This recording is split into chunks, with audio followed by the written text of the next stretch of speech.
ভাবে সাজিয়ে নিয়েছি, একটু মিষ্টি রস উপর থেকে ছড়িয়ে দেব। দেখতে পাচ্ছ কতটা রস ভরে গেছে, খুব সুন্দর দেখতে লাগছে। দেখো খুব সুন্দরভাবে সবগুলো ডিজাইন আমি করে নিয়েছি, এত সুন্দর দেখতে লাগছে।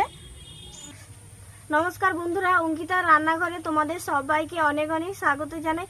আজকে আমি আরও একটি নতুন রেসিপি নিয়ে চলে এসেছি তোমাদের কাছে, তালের পাকন পিঠে। এটা একদমই নতুন একটা রেসিপি, আর এটা বানানো খুবই সহজ, আর এটা খেতেও খুবই ভালো লাগে, পুরো মিষ্টির মতো, ভেতরে রসে ভরা। আর এটা বানানোর জন্য আমি কি কি নিয়েছি দেখো তোমরা। তালের পাকি আগে থেকে বের করে নিয়েছি, ঘি, এলাচ, গরুর দুধ, নারকেল কোড়া, সুজি, ময়দা, চিনি, নুন, সাদা তেল। প্রথমে আমি কড়ার মধ্যে এই তালের পাকিটা দিয়ে দেব। বাটিয়ে করে যে এক বাটি পাকিটা নিয়েছিলাম সেটা দিয়ে দিচ্ছি।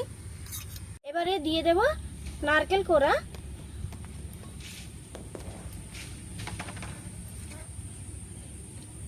হাফ বাটি গরুর দুধ,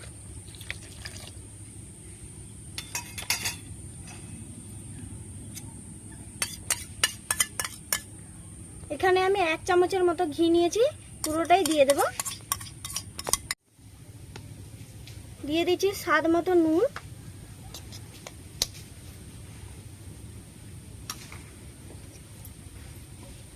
এবারে সব উপকরণগুলো এই খুন্তি দিয়ে ভালো করে মাখিয়ে নেব।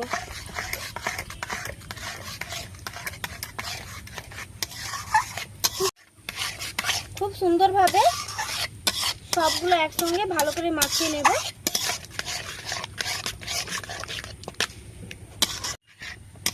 খুব সুন্দর করে এটা মাখানো হয়ে গেছে। এবারে উনানটা ধরিয়ে নেব।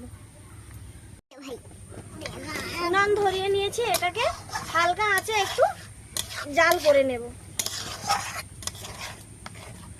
এটা ফুটে গেছে, এবার দিয়ে দিচ্ছি হাফ বাটি সুজি।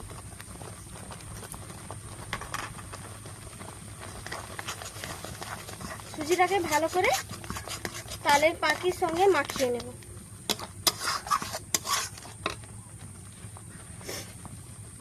এবার দিয়ে দিচ্ছি ময়দা।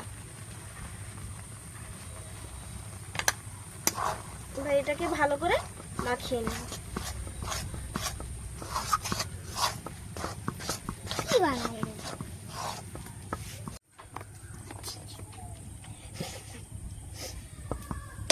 এটা একদম শুকনো শুকনো করে নিয়েছি, কড়া থেকে দেখো উঠে যাচ্ছে খুব সুন্দরভাবে। এটাকে এবার নামিয়ে নেব। এবার এটাকে একদম ঠান্ডা করে নেব।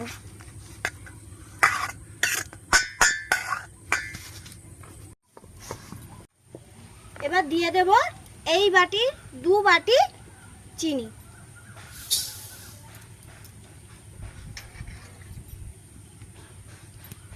আর 1 বাটি জল।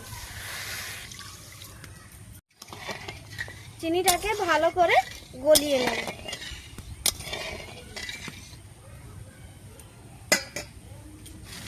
চিনিটা পুরোপুরি ভাবে গলে গেছে। এবারে এই এলাচের দানাগুলো এর মধ্যে দিয়ে দেব। এটাকে আর একটু ফুটিয়ে নেব। এই রসটা পাতলাই থাকবে, বেশি মোটা কিন্তু হবে না। এটাকে আর একটু ফুটিয়ে নামিয়ে দেব। চিনির রসটা ফুটে গেছে, এবার এটাকে নামিয়ে নেব। এটা পুরোপুরি ঠান্ডা হয়ে গেছে। এবার এটাকে হাত দিয়ে ভালো করে মাখিয়ে নেব।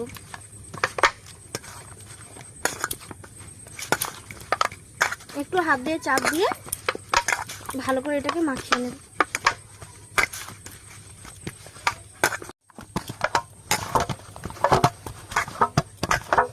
এটা খুব সুন্দরভাবে মাখা হয়ে গেছে। এবারে এক এক করে গোল করে নেব। এইরকম সাইজের গোল গোল করে নেব।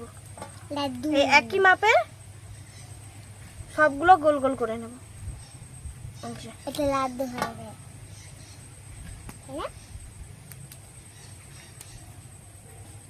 সবগুলো হাত দিয়ে গোল গোল করে নেব। এই যে এইভাবে এরকম করে সবগুলো গোল গোল করে নেব।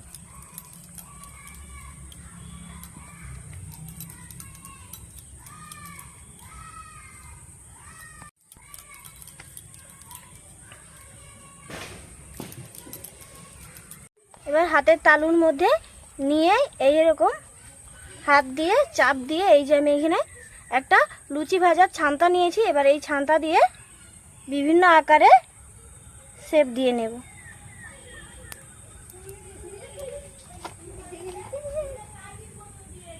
এই যে দেখো খুব সুন্দর দেখতে লাগছে।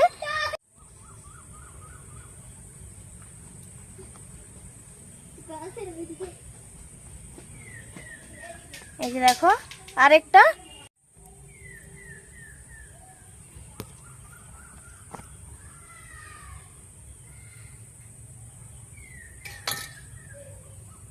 দেখো ডিজাইনটা কত সুন্দর লাগছে, খুব সুন্দর দেখতে লাগছে। দেখো খুব সুন্দরভাবে সবগুলো ডিজাইন আমি করে নিয়েছি, এত সুন্দর দেখতে লাগছে। উনান আবারও ধরিয়ে নিয়েছি। এবার কড়ার মধ্যে সাদা তেল দিয়ে দেবো।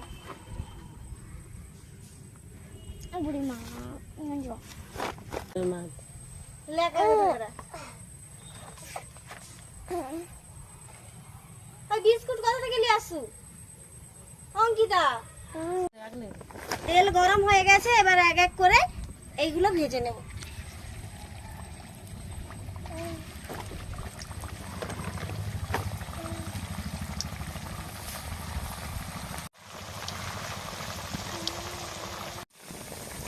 এগুলোকে দুই দিক লাল লাল করে ভেজে নেব। এক পিঠ লাল হয়ে গেছে, অপর পিঠ উল্টে লাল করে নেব। দারুণ গন্ধ উঠছে, খুব সুন্দর গন্ধ হচ্ছে। তালের গন্ধ, তালের গন্ধ, দুধ দিয়ে আছে।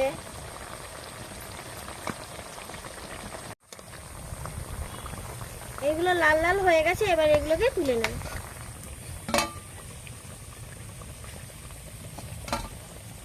এরকম ভাবে সবগুলো ভেজে নেব।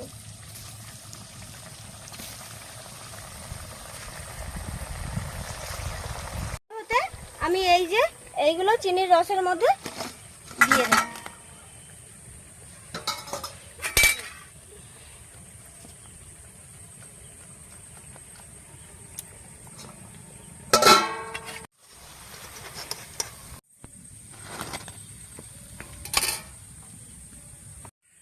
দেখো কত সুন্দর ভেতরের রসটা টেনে গেছে।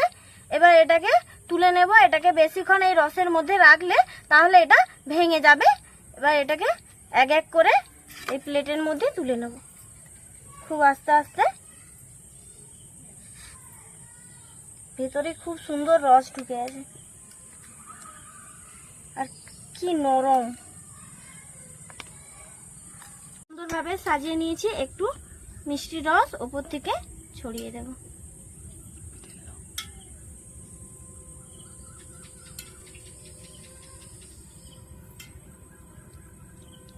দেখো এটা কতটা নরম আর ভেতরে কত সুন্দরভাবে রস ভরে গেছে।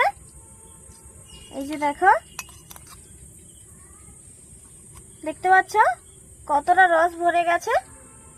আর এটা খেতে খুবই সুন্দর হয় আর প্রচন্ড নরম। তো বন্ধুরা তোমরাও বাড়িতে এভাবে তালের পাকন পিঠা খুবই সামান্য উপকরণ দিয়ে বানিয়ে ফেলতে পারবে। এটা খুবই খেতে সুন্দর লাগে।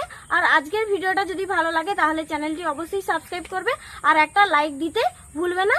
আজকের ভিডিওটা এই পর্যন্ত, পরবর্তী ভিডিও আবার দেখা হবে।